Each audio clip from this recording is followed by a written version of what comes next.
दोस्तों आज का हमारा वीडियो का टॉपिक है how to read three phase motor name plate. That means किसी भी थ्री फेज मोटर की नेम प्लेट को किस तरह से रीड किया जाता है। मोटर की नेम प्लेट पर जो पैरामीटर्स दिए जाते हैं उन पैरामीटर्स का क्या मतलब होता है। हर एक कॉन्सेप्ट को काफी आसान तरह से सीखने वाले हैं। देखिए, आपने किसी भी थ्री फेज मोटर की नेम प्लेट को वॉच किया होगा तो आपको वहां पर कई पैरामीटर्स मिल जाते हैं, जैसे कि मोटर का फ्रेम साइज कितना है, सर्विस फैक्टर कितना है, आईपी रेटिंग कितनी है, मोटर की क्लास क्या है, ड्यूटी कितनी है। तो आपको वहां पर कई पैरामीटर्स मिल जाते हैं। तो आज के वीडियो में सभी पैरामीटर्स का मतलब क्या होता है और उन्हें किस तरह से रीड किया जाता है, हर एक कॉन्सेप्ट को काफी आसान तरह से समझने वाले हैं। चलिए वीडियो स्टार्ट करते हैं। यहाँ पर हमने एक मोटर नेम प्लेट डिजाइन किया है जिसमें हमने कोशिश किया है हर एक पैरामीटर को कवर किया जा सके। सबसे पहले टॉप पर आपको मिल जाता है मैन्युफैक्चरर नाम। मोटर को डिजाइन किस कंपनी के द्वारा किया गया है, siemens company, Crompton Greaves company, कोई भी कंपनी हो सकती है। तो देखिए, इस मोटर को जो डिजाइन किया गया है सीमेंस कंपनी के द्वारा डिजाइन किया गया है। मोटर का टाइप क्या है, तो देखिए यहाँ पर आपको मिल जाता है स्क्वायरल केज इंडक्शन मोटर। आपके पास जो मोटर है वो three phase squirrel cage induction motor है। देखिए यहाँ पर मोटर का आपको टाइप मिल चुका है और इसे जो डिजाइन किया गया है made in India, that means इसे इंडिया में डिजाइन किया गया है। सबसे पहले हम समझ लेते हैं ऑर्डर्ड नंबर। देखिए यहाँ पे जो ऑर्डर्ड नंबर दिया गया है एक तरह से मोटर का टाइप होता है। देखिए, अब सीमेंस कंपनी जो है वो कई तरह की मोटर डिजाइन करती है, तो हर एक टाइप के लिए उसने एक ऑर्डर्ड नंबर दिया है। फॉर एग्जाम्पल, आपके पास कोई मोटर है जिसका कोई पार्ट्स आपको मार्केट में नहीं मिल रहा है, आप मैन्युफैक्चरर कंपनी से डायरेक्ट कांटेक्ट कीजिए और यदि आप ऑर्डर्ड नंबर बताते हैं तो ऑर्डर्ड नंबर बताने पर आपको मैन्युफैक्चरर आसानी से आपको जो भी पार्ट्स की रिक्वायरमेंट है आसानी से अवेलेबल करा सकेगा। दैट मीन्स ये जो ऑर्डर्ड नंबर होता है ये मोटर के टाइप्स होते हैं। दैट मीन्स इस टाइप की जितनी भी मोटर होगी उसके ऊपर सेम ऑर्डर्ड नंबर यहाँ पर दिया गया होगा। अब यहाँ पर देखिए आपको एक सीरियल नंबर दिया गया है। सीरियल नंबर का मतलब क्या होता है, तो सीरियल नंबर इस मोटर का कोड होता है या फिर नेम होता है। देखिए, इस टाइप की फॉर एग्जांपल इसने 100 मोटर बनाई। अब यहाँ पर सीरियल नंबर उसने दे दिया है कि ये जो मोटर है ये सीरियल नंबर की है, जिसे आप याद कर सकते हैं। तो देखिए, जो सीरियल नंबर होता है वो मोटर का एक तरह से नेम होता है या फिर कोड होता है, और जो ऑर्डर्ड नंबर होता है वो मोटर का एक टाइप होता है, किस टाइप की आपकी मोटर है। चलिए, यहाँ पर आपको दिया गया है IEC 60034 एंड IS रेफरेंस। इसका क्या मतलब होता है, तो बेसिकली जो आपके पास IEC दिया गया है दैट मीन्स मोटर को जो डिजाइन किया गया है वो यहाँ पर इंटरनेशनल इलेक्ट्रोमैकेनिकल कमीशन के द्वारा IEC के द्वारा डिजाइन किया गया है। कुछ जो मोटर होती है वो नेमा के द्वारा भी डिजाइन की जाती है। तो आपकी जो मोटर डिजाइन की गई वो IEC द्वारा डिजाइन किया गया है, और मोटर का जो स्टैंडर्ड है वो IS Indian standard. That means आपकी जो मोटर वो इंडियन स्टैंडर्ड के हिसाब से 325 लॉ के अकॉर्डिंग डिजाइन की गई है। तो यहाँ पर देखिए आपको IEC का यहाँ पर मतलब क्लियर हुआ। यहाँ पर सबसे पहले हम कुछ बेसिक पैरामीटर समझ लेते हैं, उसके बाद हर एक पैरामीटर को आसानी से समझने वाले हैं। सबसे पहले देखिए, आपको बेसिक इंफॉर्मेशन के लिए मोटर पे किलोवाट मिल जाएगा। आपकी मोटर कितने किलोवाट की है, तो ये 37 किलोवाट की आपके पास मोटर है। यहाँ पर आपको HP भी मिल जाएगा। तो हमारे पास जो मोटर है वो 50 HP की मोटर है। यहाँ पर देखिए आपको जो एम्पेयर दिया गया है ये मोटर का फुल लोड करंट है। यदि आप मोटर पर मैक्सिमम लोड डालते हैं तो उसका जो फुल लोड करंट होने वाला वो 69 एम्पेयर तक करंट को ले सकती है। तो ये कुछ बेसिक पैरामीटर हुए। इसके अलावा यहाँ पर आपको RPM दिया गया है। तो जो मोटर का RPM देखते हैं, इस मोटर का revolution per minute, that means 1 minute में मोटर का रोटर कितने राउंड को कंप्लीट करेगा। तो यहाँ पर आपको दिया गया है 1440। जो RPM होता है डायरेक्टली पोल के ऊपर डिपेंड करता है। जब हम पोल के बारे में जानेंगे तब RPM के हर एक कॉन्सेप्ट को समझ लेंगे। देखिए, जो RPM यहाँ पर दिया गया है वो 1440 दिया गया है। दैट मीन्स रेवोल्यूशन पर मिनट, 1 मिनट में इसका रोटर इतने राउंड यहाँ पर कंप्लीट करेगा। और जो मॉडल नंबर दिया जाता है वह हर एक कंपनी अपने हिसाब से मॉडल नंबर देती है। तो ये कुछ भी हो सकता है, ये कंपनी के ऊपर डिपेंड करता है। यहाँ पर आपको डेट दिया गया है, दैट मीन्स मोटर को मैन्युफैक्चर किस ईयर में किया गया है। तो यहाँ पर आपको मोटर का मैन्युफैक्चरिंग ईयर मिल जाएगा। अब यहाँ पे सबसे इंपॉर्टेंट पैरामीटर आता है IP55। ये IP54 भी हो सकता है। तो इस IP का मतलब क्या होता है, चलिए हम समझ लेते हैं। तो IP कोड की जो सिंपल सा मतलब होता है इंग्रेस प्रोटेक्शन। अब ये इंग्रेस प्रोटेक्शन क्या होता है समझ लेते हैं। फॉर एग्जांपल आपके पास जो मोटर है वो इंग्रेस प्रोटेक्शन 55 मॉडल की है। यहाँ पर जो फर्स्ट 5 दिया गया है इसका मतलब होता है सॉलिड के साथ प्रोटेक्शन। आपकी जो मोटर है डस्ट से या सॉलिड से कितना प्रोटेक्शन उसे मिल रहा है। और जो सेकंड 5 दिया गया है वो मॉइस्चर के अकॉर्डिंग आपको यहाँ पे प्रोटेक्शन दिया गया है। देखिए यहाँ पर जो फर्स्ट 5 सॉलिड के साथ प्रोटेक्शन होता है वो आपको 1 से लेकर 6 तक दिया जाता है, और जो मॉइस्चर के साथ प्रोटेक्शन होता है वो 1 के साथ 8 के साथ दिया जाता है। जितना नंबर ज्यादा होगा उतना प्रोटेक्शन आपका हाई होगा। देखिए यहाँ पर यदि आप आईपी कोड के ऊपर डिटेल वीडियो चाहते तो कमेंट्स में जरूर बताइए, हम इसके डिटेल भी वीडियो बना देंगे। और इसका जो मैक्सिमम प्रोटेक्शन होता है आईपी प्रोटेक्शन 68 मैक्सिमम होता है। यदि आपके मोटर का आईपी प्रोटेक्शन 68 है दैट मीन उसमें ना तो सॉलिड इंटर कर सकता है ना मॉइस्चर इंटर कर सकता है। वैसे IP55 मोटर की जो रेटिंग होती है वो बेस्ट क्वालिटी की होती है। अब आपको आईपी कोड क्लियर हुआ हो, इसके बाद अगला जो हमारा पैरामीटर आता है वो पोल। मोटर के पोल कितने हैं, तो यहाँ पर मोटर को आपको 4 पोल दिए गए हैं।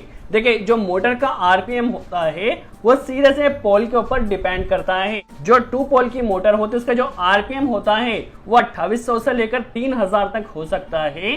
जो 4 पोल की मोटर होती है उसका आरपीएम 1400 से लेकर 1500 तक हो सकता है। जो 6 पोल मोटर होती है उसका आरपीएम 1000 से लेकर 1200 तक हो सकता है। जो 8 पोल की मोटर होती है जैसे जैसे आपका पोल इंक्रीज होते जाएगा वैसे वैसे आपका आरपीएम डिक्रीज होते जाएगा। तो ये बेसिकली मोटर के पोल के हिसाब से मोटर का आरपीएम रखा जाता है। ये फ्रीक्वेंसी के ऊपर भी डिपेंड करता है। यदि 50 हर्ट्ज की फ्रीक्वेंसी है तो आरपीएम कम होगा, यदि 60 हर्ट्ज की फ्रीक्वेंसी है तो आरपीएम आल्सो इंक्रीज होगा। तो मोटर के पोल के हिसाब से ही आरपीएम डिजाइन किया जाता है। अगला कोड आता है मोटर का फ्रेम। अब ये मोटर फ्रेम का क्या मतलब होता है, यहाँ पर देखिए आपको एक फ्रेम कोड दिया गया है जो कि 208L दिया गया है। तो देखिए जो मोटर का फ्रेम होता है वो आपको बताता है, यदि आप उसे डिकोड करते हैं तो मोटर के यहाँ पे देखिए जो बेस है इसमें होल कितनी डिस्टेंस पर दिया गया है। मोटर के रोटर की जो हाइट है वो सरफेस से कितनी हाइट पर है, रोटर का साइज कितना है, और भी कई तरह के आपको वहां पर पैरामीटर्स मिल जाएंगे यदि आप मोटर फ्रेम साइज को डिकोड करते हैं। तो देखिए जो मोटर का फ्रेम साइज होता है वो या तो IEC के अकॉर्डिंग यहाँ पे डिजाइन किया जाता है या फिर नेमा के अकॉर्डिंग डिजाइन किया जाता है। तो देखिए जो मोटर का फ्रेम साइज डिजाइन होगा या तो फिर वो IEC के अकॉर्डिंग होगा या फिर नेमा के अकॉर्डिंग होगा। तो फ्रेम साइज के हिसाब से ही मोटर का रोटर साइज और यहाँ पर बेस में होल कितने डिस्टेंस पर दिया गया है सब कुछ आप मोटर के फ्रेम साइज से पता कर सकते हैं। चलिए अगला पैरामीटर देखा जाए तो रेटिंग या ड्यूटी। मोटर की ड्यूटी साइकिल कितनी है, यहाँ पर देखिए जो मोटर की ड्यूटी दी गई है वो S1 दी गई है। अब इस S1 का क्या मतलब होता है, तो देखिए जो ड्यूटी का सीधा सा मतलब होता है यदि आपके पास S1 ड्यूटी की कोई मोटर है दैट में जो S1 ड्यूटी की मोटर होती है वो कंटिन्यूस रन करने के लिए डिजाइन की जाती है। दैट मीन्स इस मोटर को आप कंटिन्यूसली रन कर सकते हैं। जो S2 ड्यूटी की मोटर होती है वो शॉर्ट टाइम के लिए रन के लिए डिजाइन की जाती है। यदि आपको कम टाइम के लिए मोटर को रन करना है तो आप S2 ड्यूटी की मोटर को ले लीजिए। यदि लंबे समय तक मोटर को रन करना है तो आप S1 ड्यूटी की मोटर को ले लीजिए। इसी तरह से आपके पास जो S होता है वो S10 तक की मोटर होती है। बट नॉर्मली हमारे पास जो बेस्ट, यदि आपको लंबे समय के लिए मोटर को रन करना है तो S1 ड्यूटी की मोटर बेस्ट होगी। कूलिंग मेथड होती है।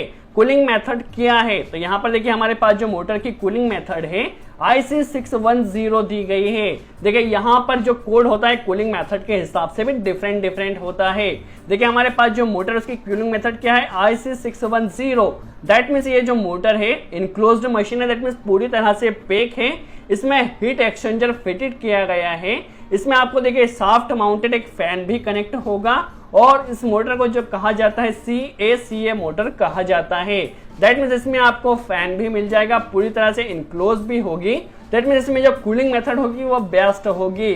तो यहाँ पे कूलिंग मेथड के हिसाब से आपको यहाँ पर एक कोड दिया जाता है। डिफरेंट मोटर के लिए कूलिंग मेथड अलग अलग होती है। हमारे पास जो कूलिंग मेथड थी वो IC610 थी। अगला पैरामीटर हमारे पास आता है सर्विस फैक्टर। अब ये सर्विस फैक्टर क्या होता है? फॉर एग्जाम्पल हमारे पास कोई मोटर है जिसका सर्विस फैक्टर 1.10 है। अब इसका क्या मतलब होता है? देखिए हमारी जो मोटर का फुल लोड करंट है, सर्विस फैक्टर यदि 1.10 है, दैट मीन्स 10% एक्स्ट्रा है। फॉर एग्जाम्पल हमारे पास जो मोटर है वो 50 HP की मोटर है। अब इसका सर्विस फैक्टर 1.10 है, दैट मीन्स हम इस मोटर को कुछ समय के लिए 10% ज्यादा HP का लोड कनेक्ट कर सकते हैं। हमारी मोटर चल सकती है बट कुछ समय के लिए, ज्यादा टाइम के लिए रन नहीं किया जा सकता। दैट मीन्स यदि हमारे पास कोई 50 HP या 50 HP की मोटर है तो हम उस पर 10% एक्स्ट्रा HP का लोड कनेक्ट कर सकते हैं।